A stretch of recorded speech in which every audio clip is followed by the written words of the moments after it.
வணக்கம் வந்தனம் நமஸ்தே நமஸ்கார். நான் தான் உங்க ஷாம். இன்னைக்கு நம்ம ஒரு டிஃப்ரெண்டான டாபிக் பற்றி தான் பார்க்க போகிறோம் இல்லை கேட்க போகிறோம். எஸ், இன்னைக்கு நம்ம சோலார் சிஸ்டமில் இருக்கிற ஃபஸ்ட்டு 3 பிளானட்டை தவிர மீதி எல்லா பிளானட்டோட சத்தத்தை தான் கேட்க போகிறோம். ஏன் ஃபஸ்ட்டு 3 பிளானட் மட்டும் இல்லை அப்படின்னு கேட்டிங்கன்னா நாசா இன்னும் ஃபஸ்ட்டு 3 பிளானட்டோட சவுண்டை ரிலீஸ் பண்ணல. அதாவது மீதி நிறைய வெப்சைட்லலாம் இருக்குது, பட் நாசா அஃபிஷியலாக ரிலீஸ் பண்ணல. நம்ம இந்த வீடியோவில் நாசா ரிலீஸ் பண்ண அஃபிஷியல் சவுண்டை மட்டும்தான் கேட்க போகிறோம். அது மட்டும் இல்லாமல் எரிஸ் அப்படின்ற ஒரு டார்ஃப் பிளானட் பற்றியும் இந்த வீடியோவோட எண்ட்ல நம்ம பார்க்க போறோம். சரி, வீடியோக்குள்ள போறதுக்கு முன்னாடி நம்ம சேனல் நீங்க இன்னும் சப்ஸ்கிரைப் பண்ணலனா சப்ஸ்கிரைப் பண்ணிட்டு பக்கத்துல இருக்கிற பெல் பட்டனையும் தட்டி விட்டுருங்க. அப்பதான் நான் போடுற வீடியோஸ் உங்களுக்கு டக்குன்னு நோட்டிபிகேஷன்ல வரும். சரி, வாங்க வீடியோக்குள்ள போவோம். Welcome to Infostics Tamil. நீங்கள்லாம் ஒரு கேள்வி கேட்பீங்க, ஸ்பேஸில் தான் எந்த சத்தமும் கேட்காது, ஸ்பேஸ் ஒரு வெற்றிடமாச்சு, எப்படி அங்கே சவுண்டு ட்ராவல் ஆகும், எப்படி பிளானட்ஸோட சத்தத்தெல்லாம் ரெக்கார்ட் பண்ணுறாங்க அப்படின்னு கேட்பீங்க. ஸ்பேஸில் ஒரு பொருள் ட்ராவல் ஆகுறப்போ அந்த பொருளில் இருந்து சில வைப்ரேஷன்ஸ் வெளியே வரும். அந்த வைப்ரேஷன்ஸை சவுண்ட் ஃப்ரீக்வன்சியாக மாற்றுறதுக்கு ஸ்பேஸ் கிராஃப்டில் ஒரு டிவைஸை செட் பண்ணியிருப்பாங்க. அந்த டிவைஸ் தான் ஸ்பேஸில் வெளிவர வைப்ரேஷன்ஸை சவுண்டாக மாற்றி நம்மளுக்கு தருது. அதை தான் நம்ம இப்போ கேட்க போகிறோம். ஃபஸ்ட்டு நம்ம கேட்க போகிறது சூரியனோட சத்தம். இந்த சூரியனோட சத்தத்தை ரெக்கார்ட் பண்ணது சோலார் அண்ட் ஹீலியோஸ்பியர் அப்சர்வேட்டரி அப்படின்ற ஸ்பேஸ் கிராஃப்ட் தான். ஹெட்ஃபோன்ஸ் இருந்தா போட்டுக்கோங்க, அப்பதான் கொஞ்சம் கேட்கறதுக்கு நல்லா இருக்கும்.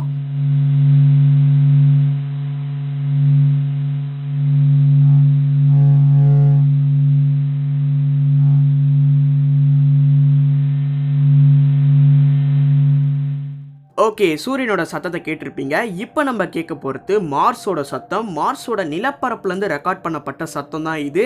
இதை ரெக்கார்ட் பண்ணது 2018 லான்ச் பண்ண நாசாவோட இன்சைட் ரோவர் தான். இன்சைட் அப்படின்ற ஒரு மார்ஸ் ரோவர் தான். மார்ஸோட சத்தத்தை இப்போ நம்ம கேட்போம்.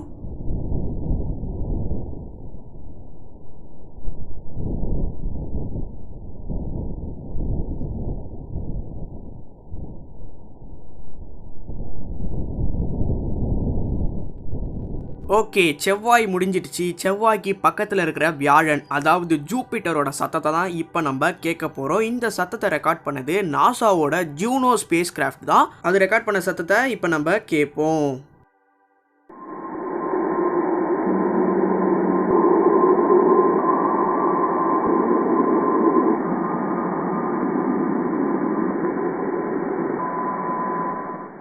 ஜூபிட்டர் முடிஞ்சிடுச்சு. ஜூபிட்டருக்கு நெக்ஸ்ட் இருக்கிற சனி கிரகத்தோட சத்தத்தை தான் நம்ம கேட்க போகிறோம். சனி கிரகத்தோட சத்தத்தை யார் ரெக்கார்ட் பண்ணாங்க அப்படின்னு கேட்டோம்னா நிறைய பேர் ஈஸியாக கண்டுபிடிச்சிருவீங்க.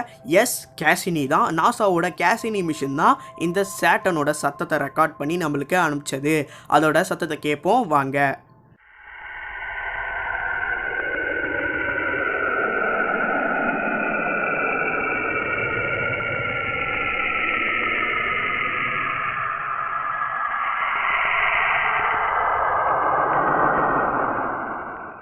ஓகே, சேட்டனோட சத்தத்தை கேட்டிருப்பீங்க. இப்போ நம்ம கேட்க போகிறது யுரேனஸோட சத்தம் தான். யுரேனஸோட சத்தத்தை ரெக்கார்ட் பண்ணி நம்ம பூமிக்கு அமிச்சது யாருன்னா, நம்மள நிறைய பேருக்கு தெரிஞ்ச சூரிய குடும்பத்தோட எல்லையவே தாண்டின வாய்ஜர் 2 ஸ்பேஸ் கிராஃப்ட் தான். இந்த வாய்ஜர் 2 ஸ்பேஸ் கிராஃப்ட் ரெக்கார்ட் பண்ணி அமிச்ச சத்தத்தை இப்போ நம்ம கேட்போம்.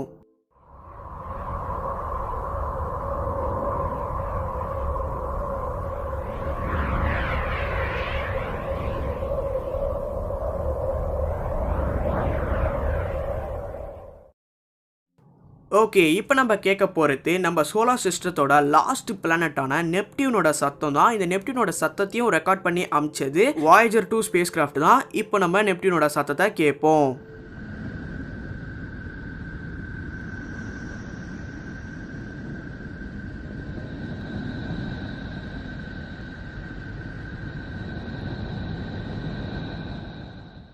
ஓகே, போன வீடியோவில் நம்ம சப்ஸ்கிரைபர் 3 பேர் எரிஸ் டார்ஃப் பிளானட்டை பற்றி பேச சொல்லி கேட்டாங்க. ஸோ இப்போ நம்ம எரிஸ் டார்ஃப் பிளானட்டை பற்றி பார்ப்போம். எரிஸ் அப்படின்ற டார்ஃப் பிளானட் ப்ளூட்டோவையும் தாண்டி போன வீடியோவில் நம்ம பார்த்த மேக்கே டார்ஃப் பிளானட்டையும் தாண்டி இருக்கிற ஒரு டார்ஃப் பிளானட். கிட்டத்தட்ட சூரியனில் இருந்து 14 பில்லியன் கிலோமீட்டர் தொலைவில் இருக்கிற டார்ஃப் பிளானட். இது கைப்பர் பெல்ட் அந்த ரீஜனையும் தாண்டி இருக்கிற ஸ்கேட்டர்ட் டிஸ்க் அப்படின்ற ஒரு ரீஜனில் இருக்குது. இந்த எரிஸ் டார்ஃப் பிளானட் ஒரு தடவை சூரியனை சுற்றி வர 557 வருஷம் எடுத்துக்கும். ஆனால் ஒரு தடவை தன்னைத்தானே சுற்றி வர 25.9 மணி நேரம் எடுத்துக்கும். இதோட டயாமீட்டர் 2326 கிலோமீட்டர். கிட்டத்தட்ட ப்ளூட்டோக்கு ஈக்குவலான ஒரு டார்ஃப் பிளானட்னு சொல்லலாம். ஸோ இதுதான் நம்ம சோலார் சிஸ்டத்திலேயே செகண்ட் லார்ஜஸ்ட் டார்ஃப் பிளானட். இந்த ஏரிஸ் சூரியன்ல இருந்து ரொம்ப தூரத்தில் இருக்கிறதுனால இதோட சர்ஃபேஸ் டெம்பரேச்சர் கிட்டத்தட்ட -246 டிகிரி செல்சியஸ் இருக்குது. இதோட சர்ஃபேஸில் நைட்ரஜனும் மீத்தேனும் ஐஸ் வடிவில் இருக்கலாம் அப்படின்னு சயின்டிஸ்ட் சொல்கிறாங்க. இந்த எரிஸ் டார்ஃப் பிளானட்டுக்கு ஒரு நிலவும் இருக்குது. அந்த நிலவோட பேர் டிஸ்னோமியா. இந்த டிஸ்னோமியாவோட டயாமீட்டர் கிட்டத்தட்ட 100லேருந்து 250 கிலோமீட்டர் இருக்கும் அப்படின்னு சயின்டிஸ்ட் சொல்கிறாங்க. சரி, ஓகே, இந்த வீடியோவில் நம்ம எரிஸ் பற்றியும் பார்த்தாச்சு, பிளானட்டோட சத்தத்தையும் கேட்டாச்சு. ஸோ இந்த வீடியோவோட எண்டுக்கு வந்தாச்சு. நம்ம இந்த வீடியோவை இப்போ முடிச்சிக்கலாம். இந்த வீடியோ உங்களுக்கு பிடிச்சிச்சுன்னா ஒரு லைக் போடுங்க. நம்ம சேனல் நீங்கள் இன்னும் சப்ஸ்கிரைப் பண்ணலாம், சப்ஸ்கிரைப் பண்ணிட்டு பக்கத்தில் இருக்கிற பெல் பட்டனையும் தட்டி விட்டுருங்க. அப்போ தான் நான் போகிற வீடியோஸ் உங்களுக்கு டக்கு டக்குன்னு நோட்டிஃபிகேஷனில் வரும். உங்கள் எல்லாரும் இன்னொரு வீடியோவில் சந்திக்கிறேன். டாடா பாய், நன்றி, வணக்கம்.